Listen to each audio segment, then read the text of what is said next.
অফটা trigger কখন fire করবে? টেবিলে ইনসার্ট করার আগে, ঠিক আছে। এটা মূলত আমাদের কোন কাজে লাগবে? ডাটা ইন্টিগ্রিটি, অবৈধ রেকর্ড যেন বা অপ্রয়োজনীয় রেকর্ড যেন আমার টেবিলে ইনপুট না হয়, ঠিক আছে। ইনস্টেড অফ ট্রিগারের বিষয়ে আমরা দেখি, instead of execution statement that cause it to fire, ঠিক আছে। এক্ষেত্রে আমরা কি করতে পারি? আফটার ট্রিগারে আমরা একাধিক অ্যাকশন অর্থাৎ ইনসার্ট, আপডেট, ডিলিট কম্বাইন করে কাজ করতে পারি, কিন্তু ইনস্টেড অফ ট্রিগারের ক্ষেত্রে একটা অ্যাকশন আমরা পারফর্ম করতে পারবো, একাধিক অ্যাকশন কম্বাইন করে করা যাবে না, ঠিক আছে। এরপরে যেটা বিষয়, আফটার ট্রিগার আমরা শুধুমাত্র টেবিলের উপরে অ্যাপ্লাই করতে পারি, ভিউয়ের উপরে অ্যাপ্লাই করতে পারি না, কিন্তু ইনস্টেড অফ ট্রিগার আমরা টেবিল এবং ভিউ দুটোর উপরেই অ্যাপ্লাই করতে পারি, ঠিক আছে। তাহলে ইনস্টেড অফ ট্রিগারটা কখন ইউজ করব? কোনো কারণে যদি আমরা প্রাইমারি কি ফরেন কি রিলেশনশিপটাকে অ্যাভয়েড করি, ইনস্টেড অফ ট্রিগার দিয়ে আমরা ডেটা ইন্টিগ্রিটি রুলসটাকে অ্যাপ্লাই করতে পারি। যদি কোনো ভিউ মাল্টিপল টেবিলের উপর বেস করে তৈরি হয়, সেক্ষেত্রে আমরা ইনস্টেড অফ ট্রিগার দিয়ে ইনসার্ট, আপডেট, ডিলিটের কাজটা কমপ্লিট করে ফেলতে পারি, ঠিক আছে। তো এখানে একটা আমরা কি করলাম, সেলস টেবিল নিলাম, তারপরে কি কি কলাম রয়েছে? প্রোডাক্ট, প্রাইস, কোয়ান্টিটি এবং অ্যামাউন্ট। এই অ্যামাউন্টটা হলো কি কম্পিউটেড কলাম। কম্পিউটেড কলাম কাকে বলে? যে কলামের ভ্যালুটা অন্য কলামের ক্যালকুলের উপর ক্যালকুলেটেড করে বসবে, এটাতে আমরা ডিরেক্ট কোনো ভ্যালু ইনসার্ট করতে পারবো না, ঠিক আছে। অ্যামাউন্ট নামে যে কলামটা আমরা তৈরি করতেছি, এটা কি প্রাইস এবং কোয়ান্টিটি গুণ করলে যেটা হবে সেটাই হবে কি অ্যামাউন্ট। তাহলে ডিরেক্ট আমরা অ্যামাউন্টের ভ্যালু ইনপুট করতে পারবো না, এটা ডিপেন্ড করবে কার উপর? প্রাইস এবং কোয়ান্টিটির উপরে, ঠিক আছে। এই যখন কোনো কলামের ভ্যালু অন্য কলামের উপর ডিপেন্ড করে, তখন সেই কলামটাকে বলা হচ্ছে কম্পিউটেড কলাম। তাহলে আমরা যখন সেলস টেবিলটা তৈরি করব, সেলস এর উপরে আমরা কি করলাম? একটা ভিউ তৈরি করলাম, ঠিক আছে। এই ভিউ এর কাজ কি? সেলস টেবিল থেকে ডাটাটা ডিসপ্লে করা। ইনস্টেড অফ ট্রিগার ভিউ এবং টেবিল দুটোর উপরেই তৈরি করা যায়। ভিউ এর উপরে দেখার জন্য আমরা কি করলাম? একটা ভিউ তৈরি করলাম। ভিউটা কি করে? সেলস টেবিলের সমস্ত রেকর্ড ডিসপ্লে করে। আমরা এর আগে দেখেছি ভিউ দিয়ে কোনো টেবিলে ইনসার্ট, আপডেট, ডিলিট কিভাবে করে, ঠিক আছে। তো এখন যদি আমরা এই ভিউ দিয়ে সেলস টেবিলে ডেটা ইনপুট করতে চাই, তাহলে আমরা কিভাবে করব, ঠিক আছে।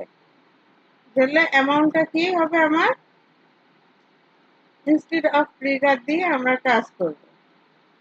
আমরা শুধুমাত্র যতটুকু প্রয়োজন ততটুকু নিব, কোয়ান্টিটি কলামের ভ্যালুটা নিব না। ভিউয়ের মধ্যে যখন কেউ রেকর্ড ইনপুট দিবে, সেই রেকর্ডটা আমরা কি করব? ইনসার্ট টেবিল থেকে সিলেক্ট করে নিয়ে সেলস টেবিলে ইনসার্ট করব, ঠিক আছে। এর আগে আমরা কি করেছি? সিম্পল যে আমার যে কলামের ভ্যালুগুলো লাগবে সেই কলামগুলোর রেকর্ডগুলো নিয়ে আমি কি করেছি? ভেরিয়েবলে রেখেছিলাম।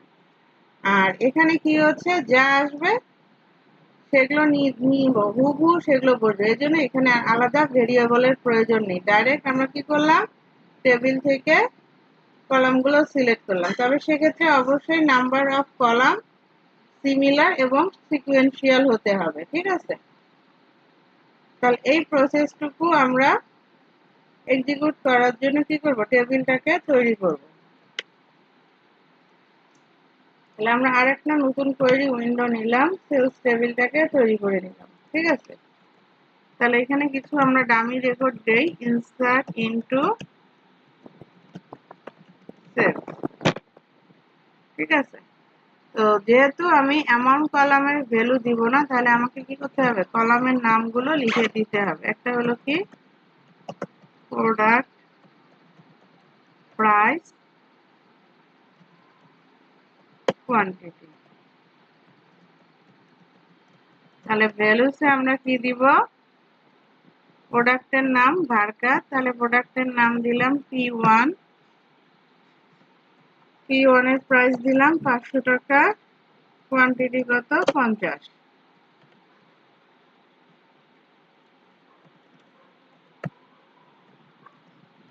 P2 দিলাম, P2 প্রোডাক্ট আমরা সেল করলাম কত 600 পিস, আর পিসের দাম 30 টাকা। ঠিক আছে, তাহলে আমরা দুটো প্রোডাক্ট সেলস টেবিলে কি করলাম, ইনসার্ট করলাম।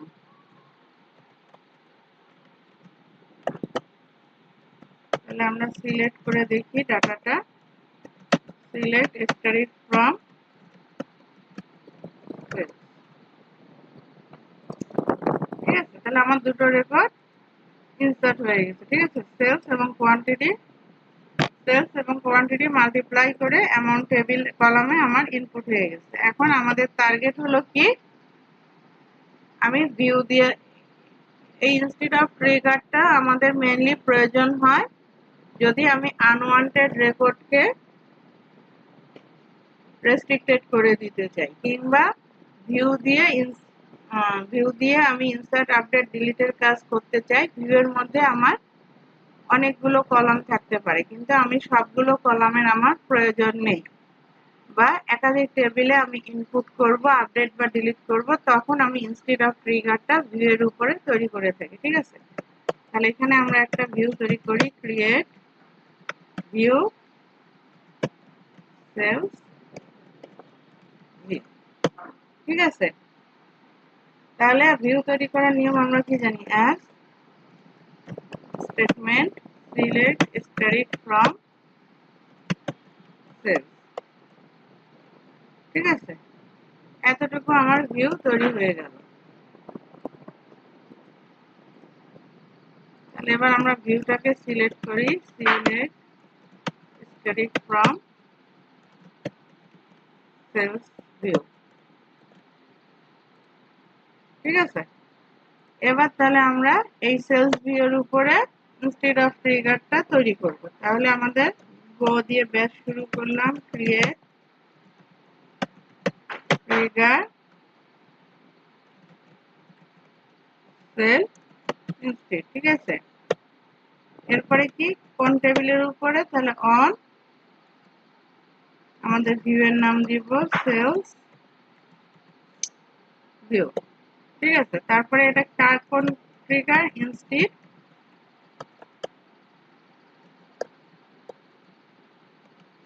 Of trigger. ঠিক আছে, তো ইনস্টেড অফ ট্রিগার হবে না, শুধু ইনস্টেড অফ হবে।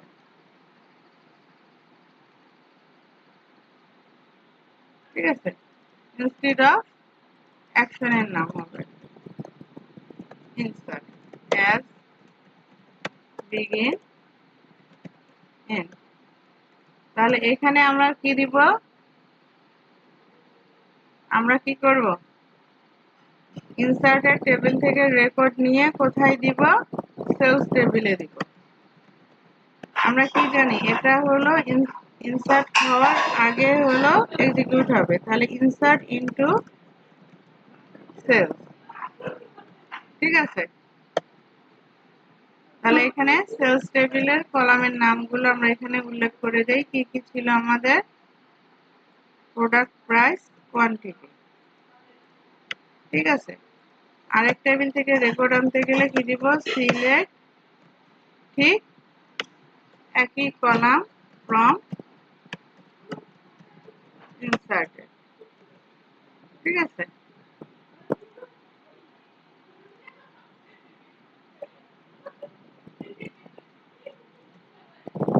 তাহলে আমরা এক্সিকিউট করে দিলাম। এখন আমরা চেক করার জন্য, যেহেতু আমরা কার উপরে দিয়েছি, সেলস ভিউ, তাহলে আমরা সেলস ভিউ দিয়ে ইনসার্ট ইনটু সেলস ভিউ।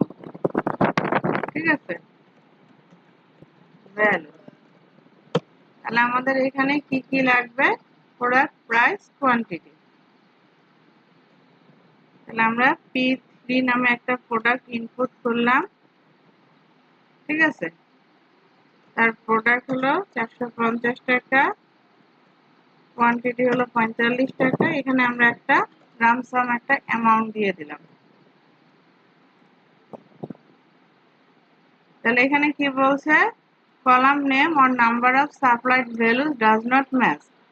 তাহলে আমরা ভিউ এর মধ্যে কি কয়টা কলাম ছিল দেখি, ID, product, price, quantity, amount. View এর মধ্যে আমার কলাম আছে কয়টা, 1 2 3 4 5টি কলাম আছে। আমি এখানে দিয়েছি কয়টি, 1 2 3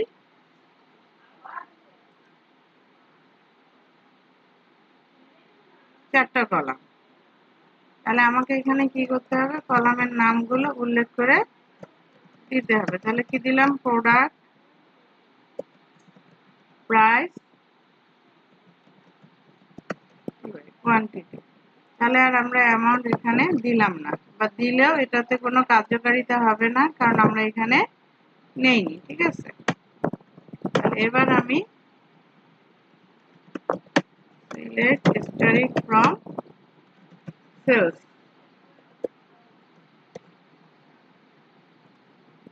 তাহলে P3 আমার ইনসার্ট হলো 450, প্রাইস, কোয়ান্টিটি 45, অ্যামাউন্টটা ক্যালকুলেট হয়ে বসে গেল।